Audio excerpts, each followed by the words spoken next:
Welcome, everyone. How wonderful to be together today in one mountain, many paths, where our mission is what Barbara Marx Hubbard and Dr. Marc Gafni call the planetary awakening in love through unique self-symphonies.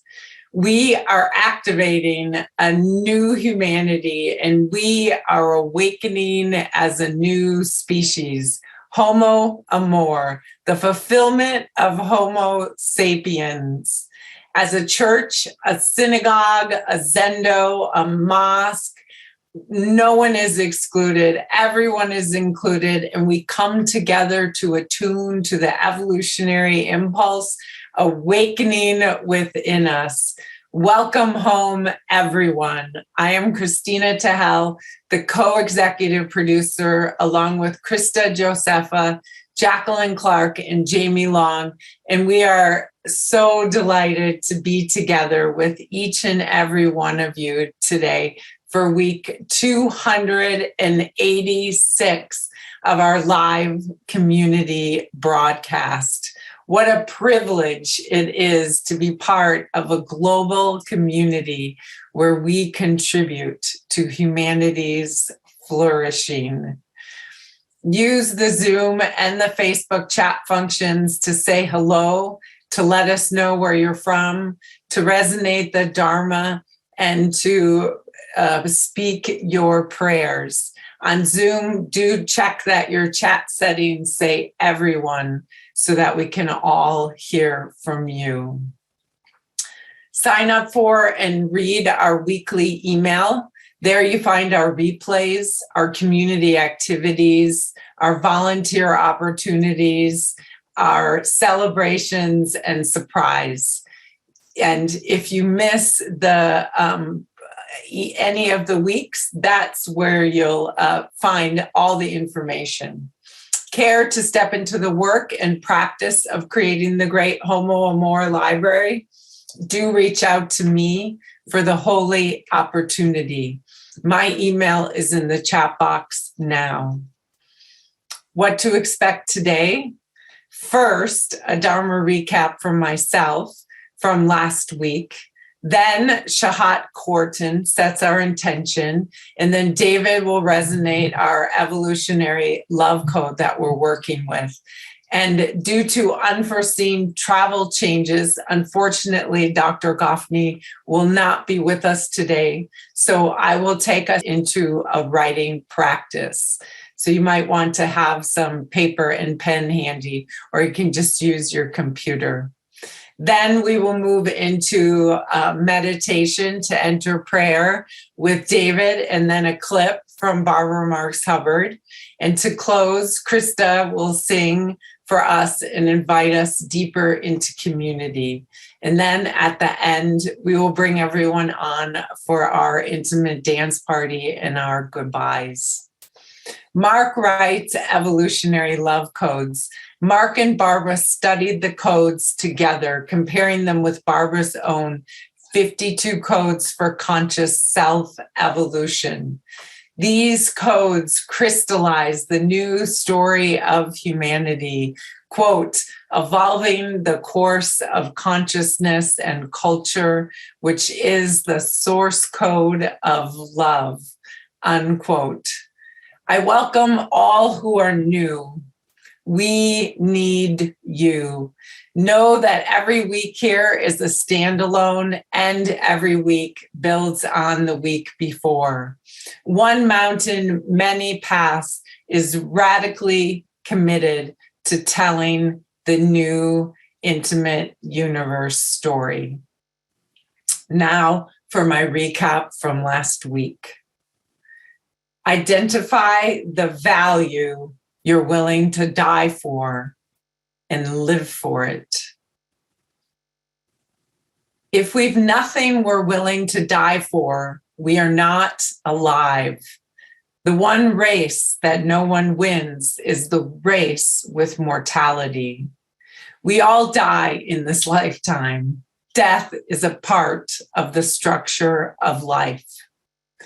To die for can also mean to make our lives inconvenient, to be willing to be uncomfortable, to step up and give what the world needs from us in order to actually alleviate suffering. In this moment poised between utopia and dystopia, to actually move towards a potential utopia, to actually stand against existential risk, which is not just the war in Ukraine, but which is 14 or 15 different existential risks stacked together, which threaten all of the unborn and humanity itself. We have to stand against that. And we can only stand against that if we are standing together in a shared story of value rooted in first principles and first values. Otherwise, we cannot approach Ukraine or Syria or the Congo or Yemen or Afghanistan. And in this postmodern moment, which deconstructs value, saying value is not real, this postmodern moment suffuses Putin and suffuses in a different way. There is no moral equivalence. The World Economic Forum and suffuses the emergent techno-feudalism, the reduction of human beings to a commodity whose free will is undermined, whose data is extracted to be quantified through machine intelligence into predictive analysis, which is sold to third-party misaligned people for the sake of profit and power. But we are heroes, and we realize we are dying into something larger than ourselves, and we are willing to not turn away from suffering, but to turn towards. Because we understand unnecessary suffering stems from a failure of eros and a failure of intimacy. We have to be able to close that gap, not explaining why the suffering is happening, but to actually respond in outrageous love. Outrageous love is not a quality which human beings created. It's the quality of cosmos itself. We live in a cosmo-erotic universe, an amorous cosmos. Pleasure is the source of all ethics. At the very core of reality is a kind of quantum hedonism, meaning that pleasure, eros, drives reality all the way up and all the way down, from the allurement between quarks all the way through what Vladimir Vernadsky, the Russian cosmist, called the noosphere, this world of culture, of interiors that lives inside the human being, inside the depth of the self-reflective mind. We're always in devotion to the mystery, where we overcome our alienation from reality and we're able to stand in certainty.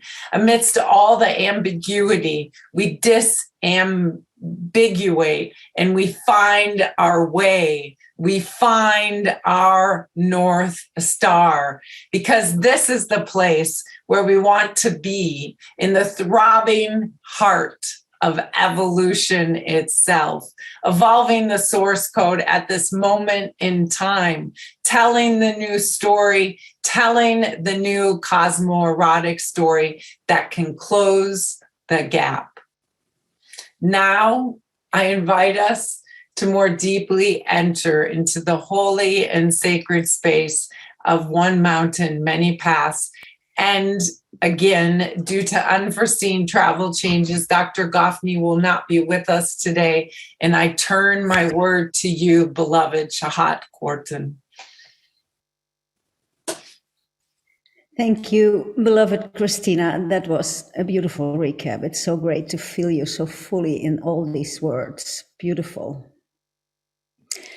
Friends, I'm honored to offer an intention for this week, and I've chosen to offer a meditation, guided meditation practice that Marc has been offering way back when in one of the first online courses I did with him some 11 years ago. And after that, I used it a lot in my groups. So I want to invite you to sit back and to relax, straighten your spine and feel your body on the chair. And if you want, close your eyes. And I'm going to take you on a guided meditation practice that is actually in this time, and it's basically, Marc said it at that time, and I still feel it that way. It's the practice that we must do when all the other practices are done. And the practice is we are going to practice opening. So take a deep breath and feel your heart beating deep in your body. And relax, open as if you are offering your heartbeat to the world. And let this be the opening that you make again and again every day. Opening your heartbeat to the world. Bring to mind, who do you love with your heart open? And how deep do you love? And what are your plans for tomorrow? Are they open as a unique self, outrageous lover? And know that in some now moment, which is just as real as this moment right here, right now, just as real as this present moment, in some now moment your life will end. Are you ready for your death? Did you love outrageously? You can start right now. Because when you love outrageously, you reweave all of the past. You reconfigure everything that has happened. When you love outrageously, you fearlessly walk into the portal of transition, which we call death.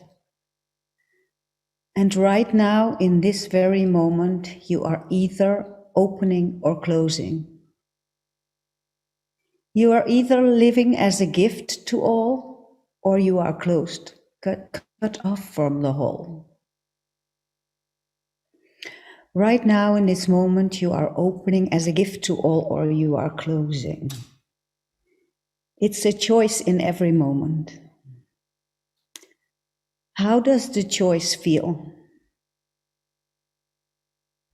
Relax your muscles, open your senses, and feel into the world around you as if you are feeling light from a dream. Breathe this light in, breathe it into your body, and then exhale. And from your deep heart and your soft belly, offer love outward in all directions as far as you can open to feel.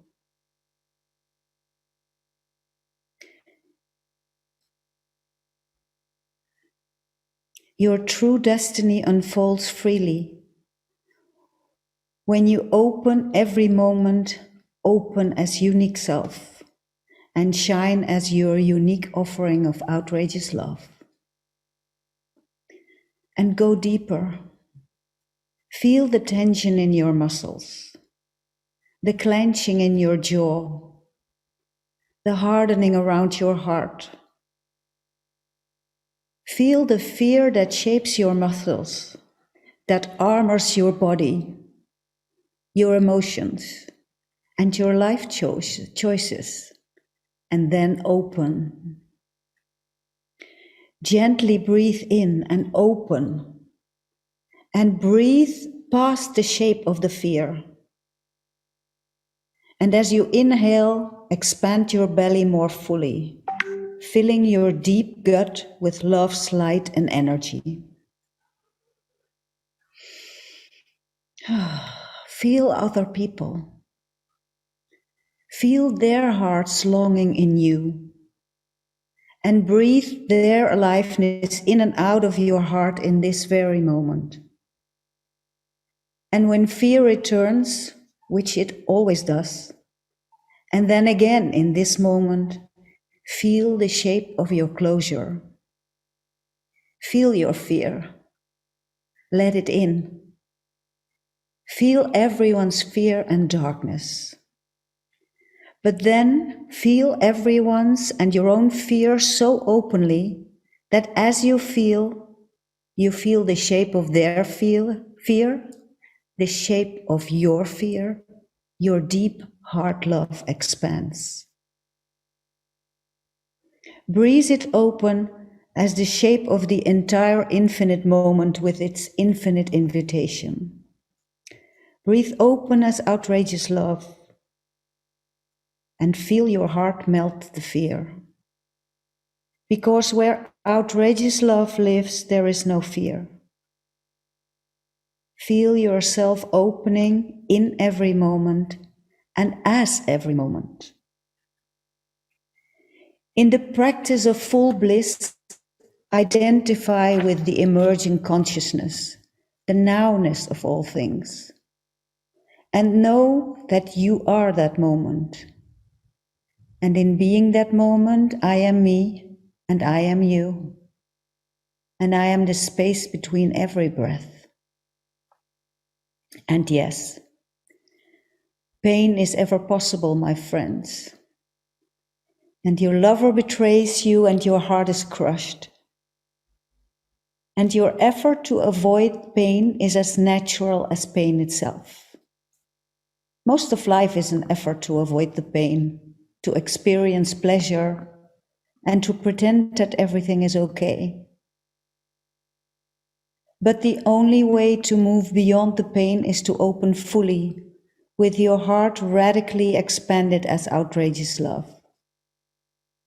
And when you fully open in and as any moment, in that moment you are complete. So feel the practice of opening. Release and untie every knot and every closure. And remember, you can be doing separateness and suffering even if you are in a hot tub with your sexy lover.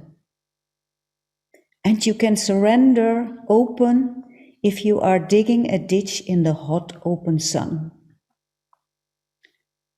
Your heart knows the truth of openness and suffers the tense lie of closing. Practice openness, the truth of who you are, by feeling the infinite eternity in this moment right now, with its invitation that holds you and heals you right here, right now. And even though you have habits of closure now, in this moment, you can always practice opening to feel. Open to feel what you are feeling, whatever it is. And when you open to it, your heart opens, and it melts away that what is in the way. Openness is your natural divine state. No contraction, no knot. As each moment unfolds, pain and all, you open fully. And in that opening, you are born. And that is the practice of seeing with God's eyes. The practice of opening to let you see with God's eyes is the practice of open, not closed. And it's a question you can ask yourself in every single moment. Am I open or am I closed?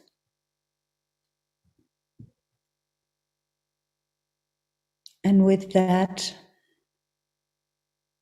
I hand my word over to David, who will resonate the quote for today for us. I feel my heart opening and embracing much more. And I think this is one of the things I love about this community and this spiritual path is that it is the path of the heart, the way of the heart. It embraces so much. And we don't merely seek to transcend the world, but we actually seek to embrace more of the world and open our hearts. And when we do that, friends, we're able to actually tune into the field of outrageous love, as Chahat was describing, which is the field of God, and listen for what God, the field of outrageous love, is actually asking for us. So as I resonate the code is a code to actually set the stage for today's message, for today's teaching, for today's reflections. This week's evolutionary love code. What does God need from me at all times, and especially right now? God needs me to pray. God needs me to partner. God needs me to be God. God needs me to be human. God needs me to be an atheist. God needs me to trust. God needs me to cry, and God needs me to laugh. What does God need from me at all times, and especially right now? God needs me to pray, to be a partner. God needs me to be God. And God needs me to be fully human. God needs me to be an atheist, and to trust, and to cry, and to laugh. So with that, it's my pleasure to turn my word to you, beloved Kristina. Thank you so much, David. I often feel like I need to cry when I'm reading the Dharma recap, because it's just so full of the pain and the beauty of the world and of the cosmo-erotic Dharma. And so I really appreciate this code. And thank you, Chahat, for bringing us all into this open-hearted space. And I just want to invite us all to weave those open hearts together and to really imagine the way that we're each touching into each other across the entire globe, because that is who we are. And there is so much intimacy between us each.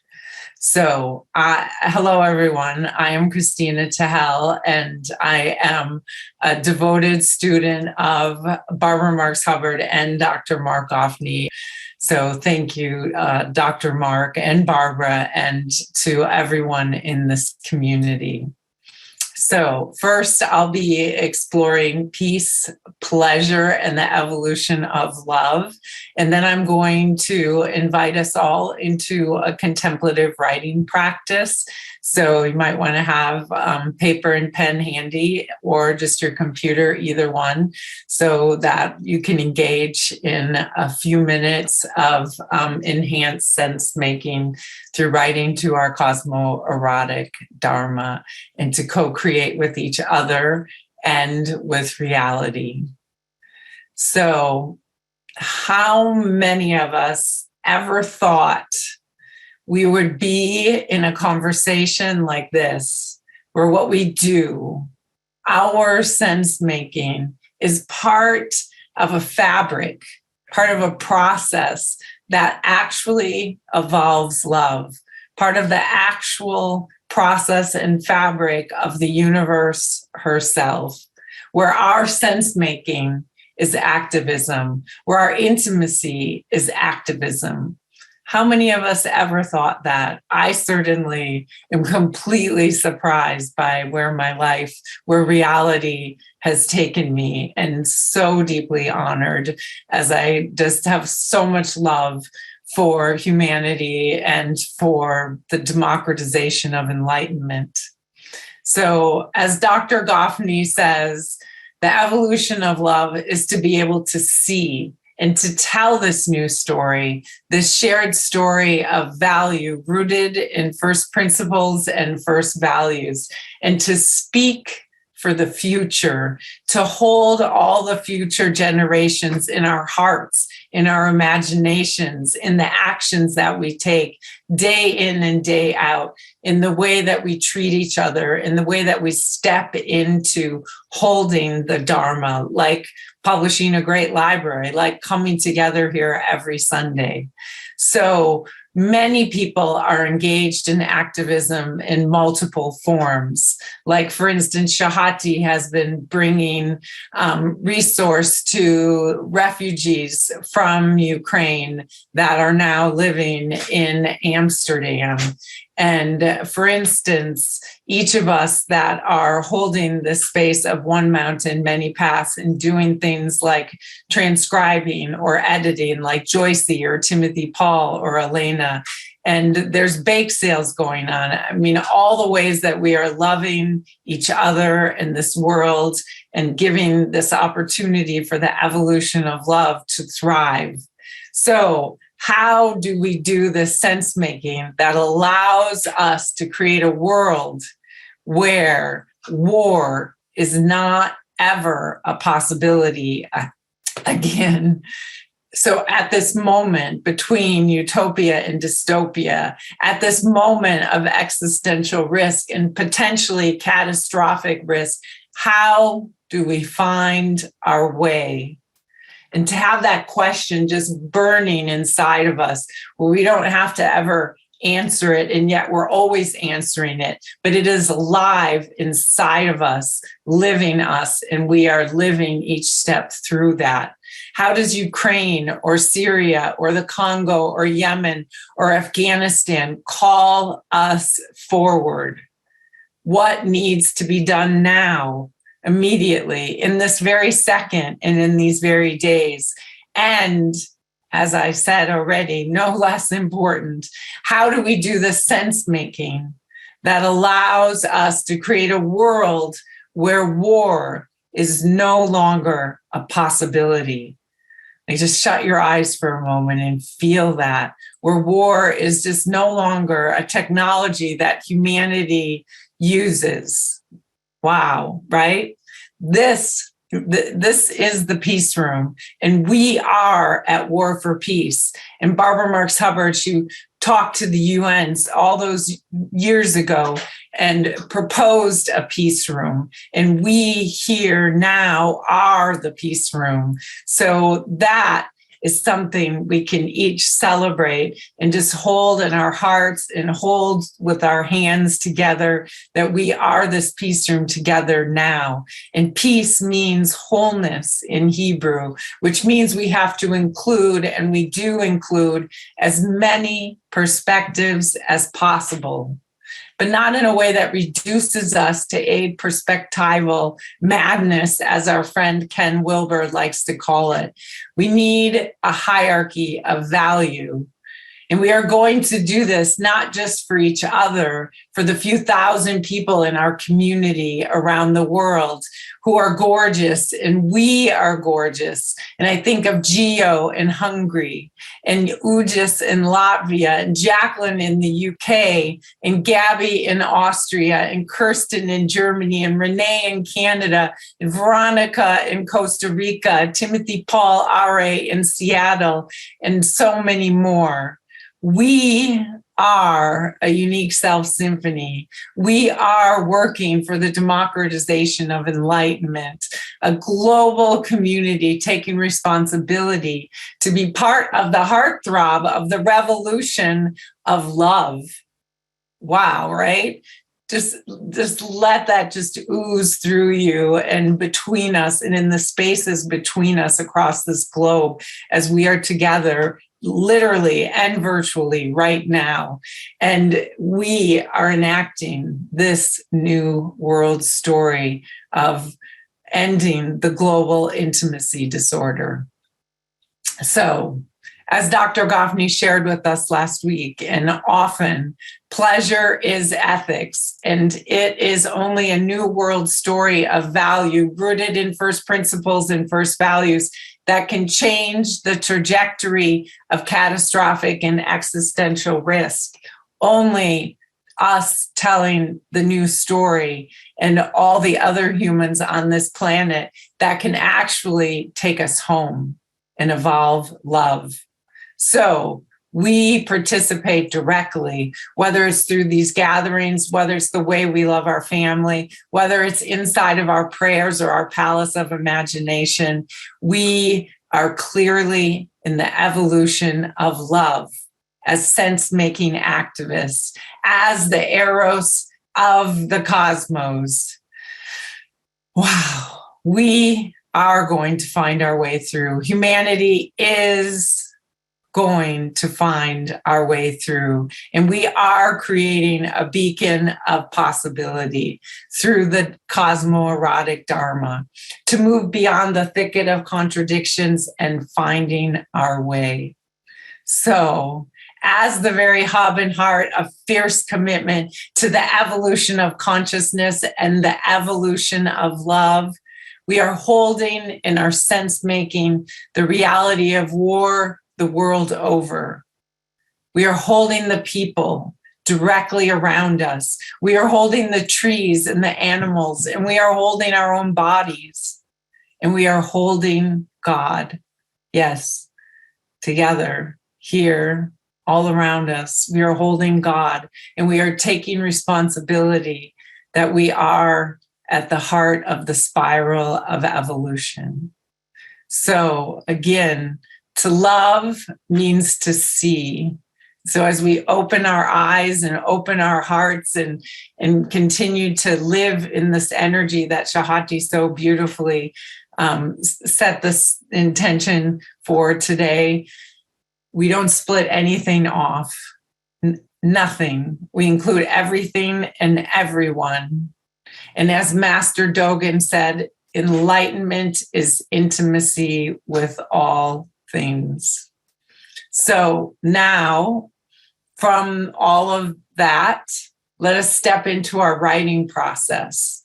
And so for 4 minutes, and I also, just so folks know, lead a weekly writing class to the Evolutionary Love Code every Monday at 1:00 Central, and members get the email to with the Zoom link and such. So I highly recommend that if you're not already getting that email, that you sign up for membership and contribute ever more to this community and join us writing each week to the Evolutionary Love Code. But for now, we're going to do a short 4-minute writing practice. And Jamie is going to post the prompt into the chat box now.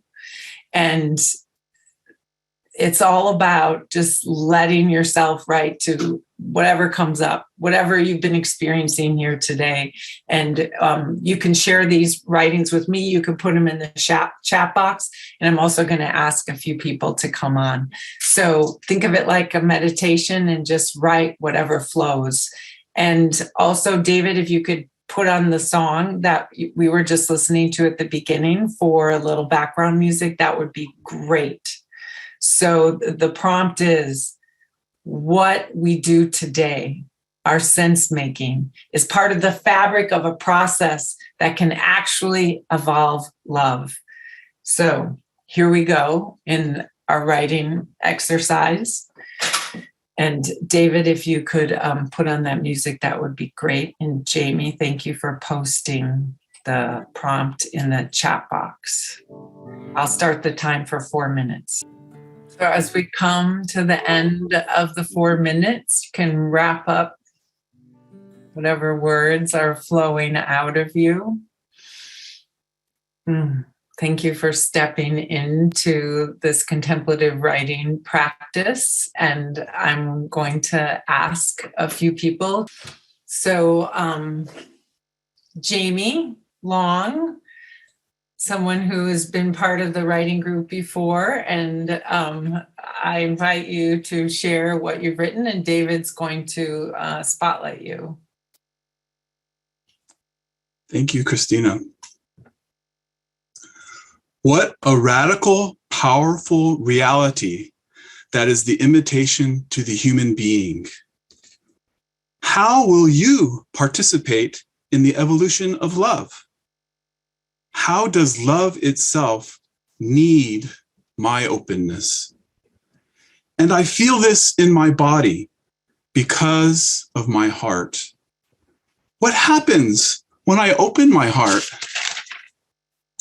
Immediately, people and the universe's beauty overwhelms me, and I fall in love like it is the first time. That is all we have to do. Open our hearts.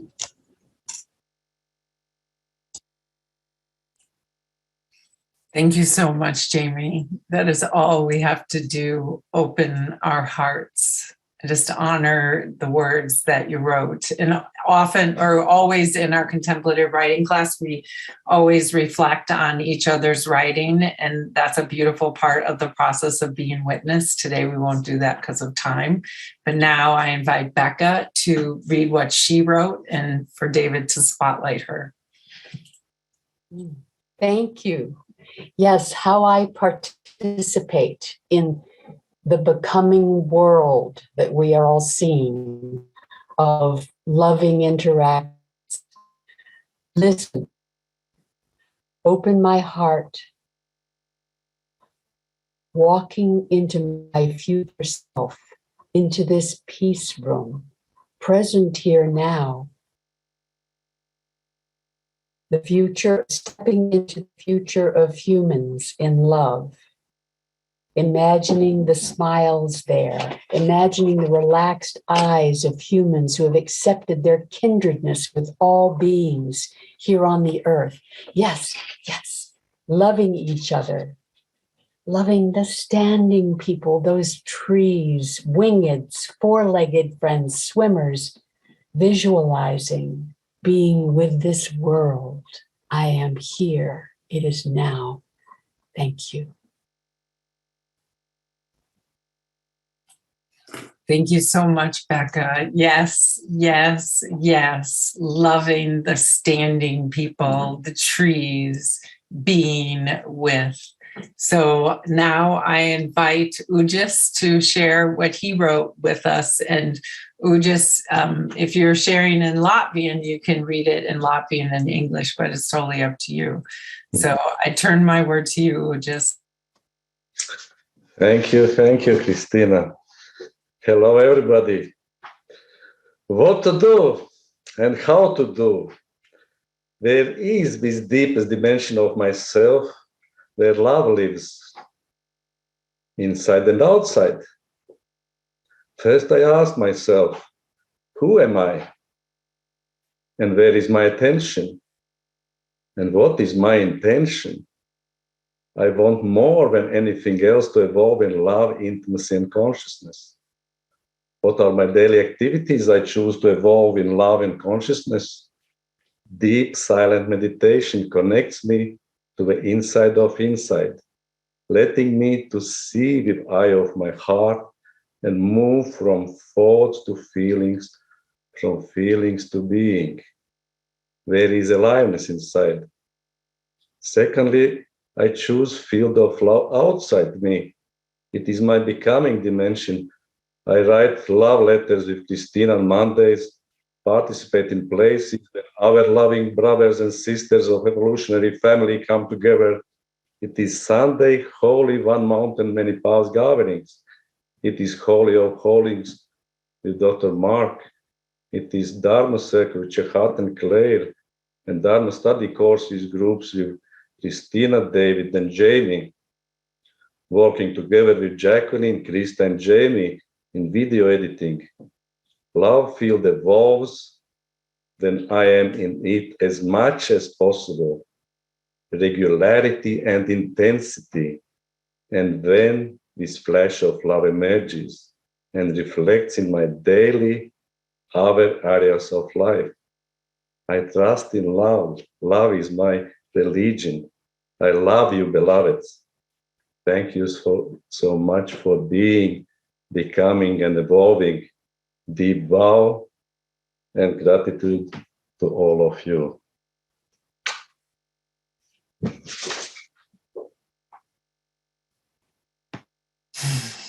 Wow, right? To hear the unique qualities of the Dharma through each of these individuals, and to hear this happening across the globe in Latvia, in California, in Pennsylvania. So I thank each of you for stepping into that and sharing the deepest dimensions of yourself.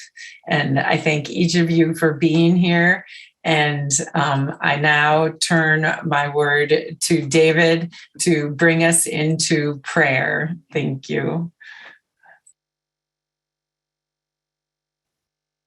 Thank you, Kristina. What a beautiful exercise of really going deeper into our deepest nature. So friends, this is where we evoke the presence of that mystery we actually connect with the field of outrageous love. And the beautiful thing about One Mountain, Many Paths is that we take all the great ways in which humanity has actually accessed that field, the ultimate, and we actually integrate those and find that we can actually access the ultimate, what we call God, infinity, presence, the field, in three major perspectives. So here at One Mountain, Many Paths, as we enter prayer, we can enter prayer through the third, the first, and the second face of God. But remember, who is God? God is not that ethnocentric cosmic vending machine that is owned by one religion that reprimands you if you did something bad. It's not the sexist God that puts men above women, right? This is actually the God who is the infinity of power and the infinity of intimacy. So as we look for God, we can actually see God in the third person all around us. God is that field of outrageous love. God is the force of eros that moves all things, all of reality, to higher and higher, complex, elegant order. That force that evolved from nothing to the Big Bang to form galaxies, solar systems, our planet Earth, and have continued to evolve to life, to conscious human life, and to you and me right here, right now. That same force lives within us that we can actually see all over. We study physics, quantum physics, and we see the mysteries of the intelligent cosmos in the third person.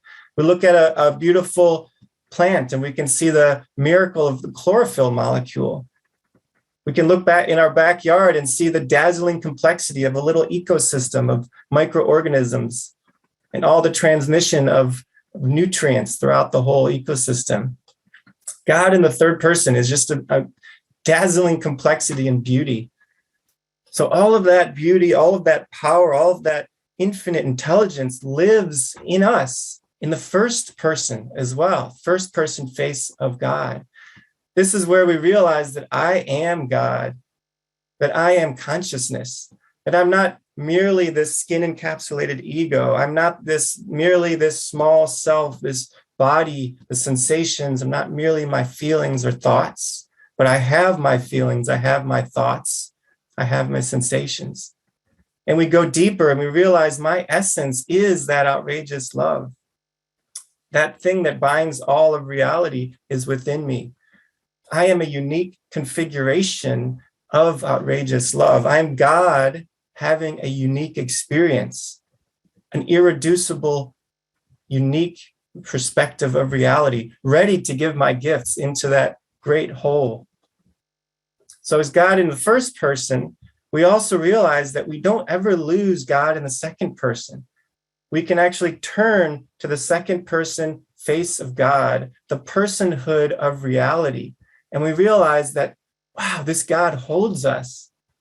God, you are with me. You are holding me in my pain and in my love. We can actually bow to this God and say, I need you.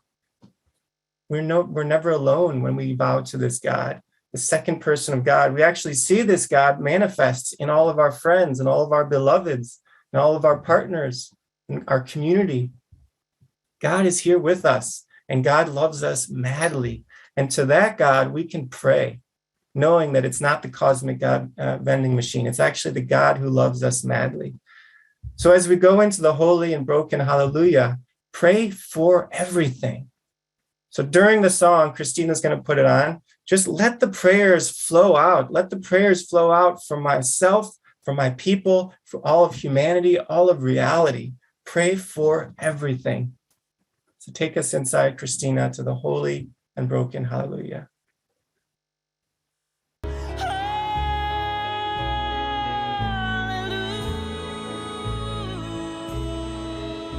Hallelujah. Let the prayers pour in. What a beautiful set of prayers. You can see them just pouring in. I'll just say a few of them. Diane, I pray for my niece, Sarah, to heal from her traumas and addictions. Yes, amen. And for her innocent children who suffer from her sufferings. Mosa, I pray to be peace, to infect those around me with peace, to sing my heart of peace and love. Yes, Mosa. Lynn, I pray for peace and love to prevail for all those who have more than enough to share so that there's no one starving, homeless, and unloved.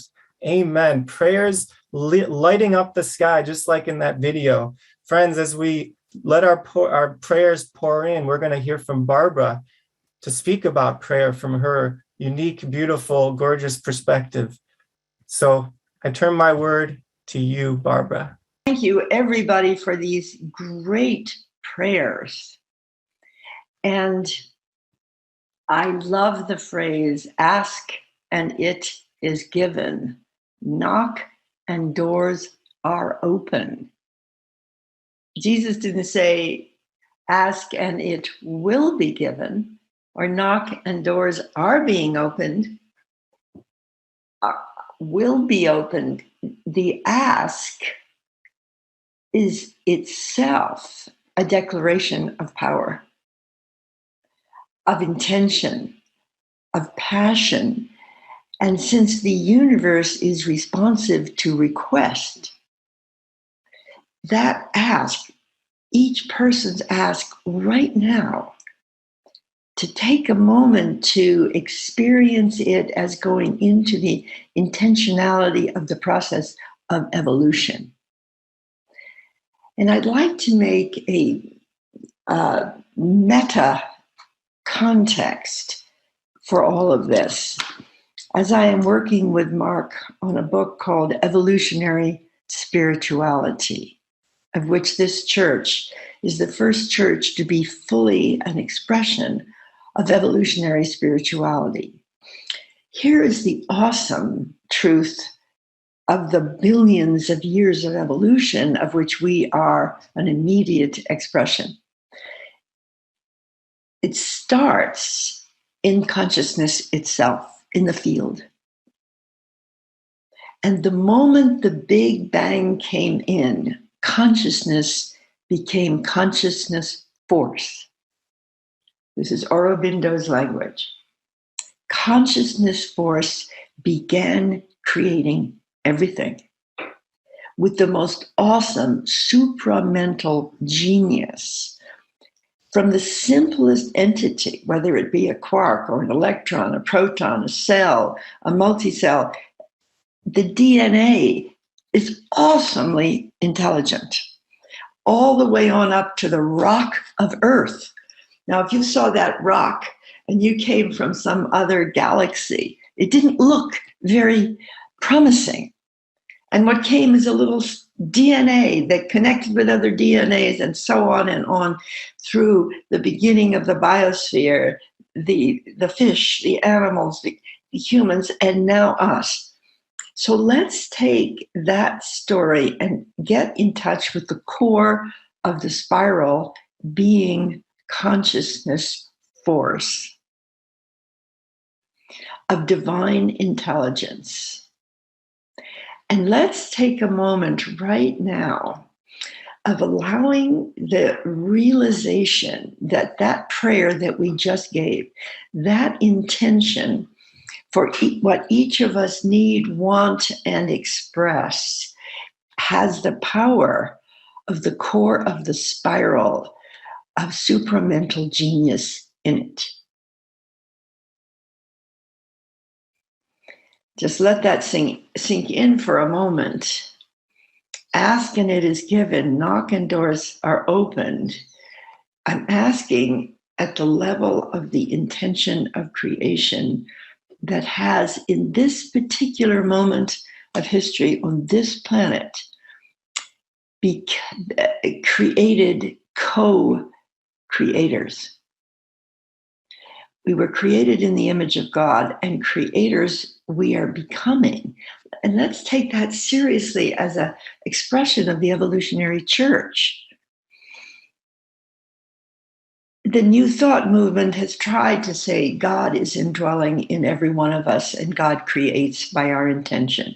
And that is the large New Thought movement. But they don't bring in the billions of years of evolution, nor do they bring in that we are at the next stage of evolution and that the internal impulse of creativity in each one of us is moving us to a new dimension of expression of creativity. And why is that? Because our species has gained powers of gods. Our species, not only have we developed spirituality and social evolution and democracy, but we've developed powers of gods. Nanotech, biotech, quantum computing, artificial intelligence, robotics, space travel. That's just the beginning. Every one of us is unique as who we are. It is no longer feasible for us to be declared this race or that religion or this type of sexuality or that type of creativity because we're all unique. And the uniqueness that we all are is coming from the source of creation or the supramental power or the core of the spiral that is bursting out into the evolutionary church for real for the first time, as far as I know.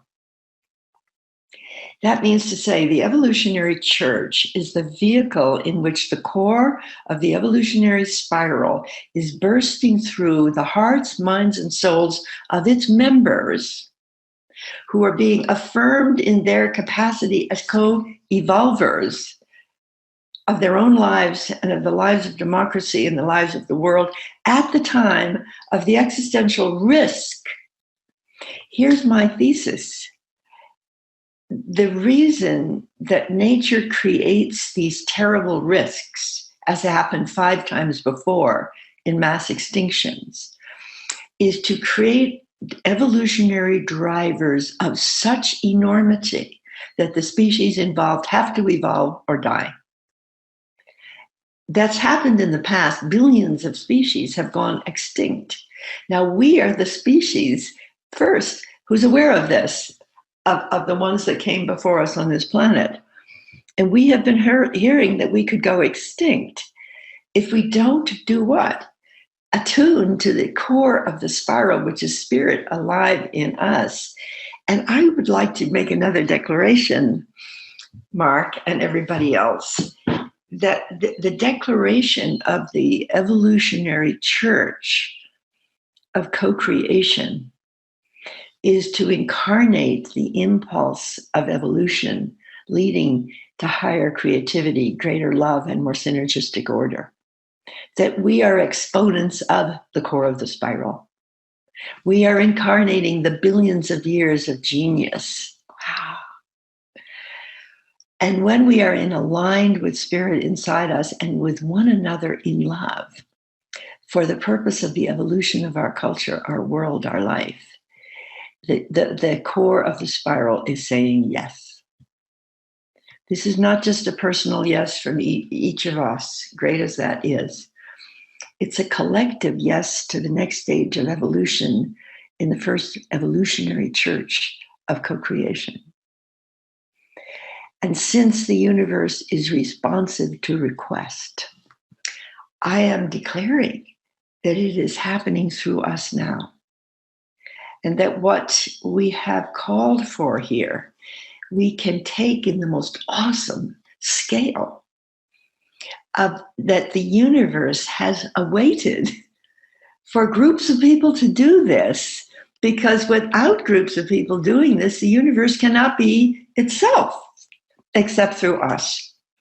So with that declaration that we are a church, an evolutionary church of co-creation, incarnating the genius of the impulse of evolution in each one of us, and that which we are declaring, uniting with, praying for, is now given the source of power. And as we believe it, so it is done. Thank you. Wow. Thank you, Barbara, for that amazing invitation for all of us here to feel how the universe needs us to participate in the evolution of love. And this is our invitation always for each other. And this week, especially as we are feeling this unique self-symphony come together in this evolutionary we space, and we are all invited to participate in that. So I want to invite us into our last practice together, which is chanting, singing this beautiful song together. And to do that, let's begin by feeling how Barbara Marx Hubbard and Dr. Marc Gafni came together to create, to initiate this evolutionary church, which we are now calling One Mountain, Many Paths. And this is already week 286, I believe. And they have come together to articulate this new Dharma, this new story, this new outrageous love story. And for all these weeks, they have been weaving and weaving and weaving and telling this new story. And we get to receive that and almost consume that and drink that in. And then the invitation is to also become that and to enact that and to live that in our unique corners of the world. And Dr. Marc Gafni has called this committing our outrageous acts of love. So the question that I want to invite us into is, what are the unique, outrageous acts of love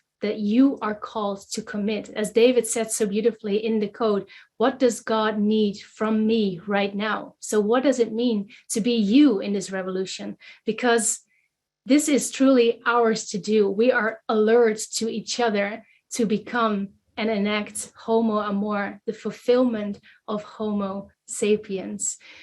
So as we are chanting this beautiful song, the lyrics of the song are, the river is flowing, flowing and growing. The river is flowing back to the sea. Mother, carry me, your child I will always be. Mother, carry me back to the sea. So as we are singing this together, I will repeat every sentence twice so you can listen to it once, and then you can sing along and feel how this energy, this Dharma of outrageous love sings uniquely through you. And I want to ask all of us to kind of meditate and contemplate on that question. What does God need from me uniquely right now in this moment? And how am I called to participate in this? And lastly, I want to say I chose this song especially for you, Terry, as you invited me to sing this song. So this is for you. And Terry is a dear friend of Dr. Marc Gafni and a friend of One Mountain, Many Paths. So thank you for that invitation.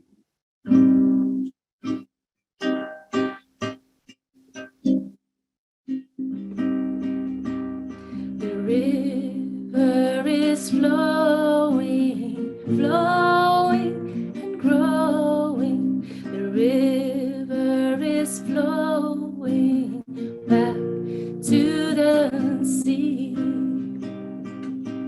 The river is flowing, flowing and growing. The river is flowing back to the sea. Mother, carry me, your child I will always be. Mother, carry me back to the sea. The river is flowing, flowing and growing. The river is flowing back to the sea. Mother, carry me, I will sweet mother, carry me back to the sea. The river is flowing, flowing and growing. The river is flowing back to the sea. Mother, carry me, your child, I will always be. Mother, carry me back to the sea. And the river can be tenderly flowing, but it can also be fiercely flowing. So let's end with fierce. The river is flowing, flowing and growing. The river is flowing back to the sea. Mother, carry me, your child, I will always be. Mother, carry me back to the sea. The river is flowing, flowing and growing. The river is flowing back to the sea. Mother, carry me, your child, I will always be. Mother, carry me back to the sea.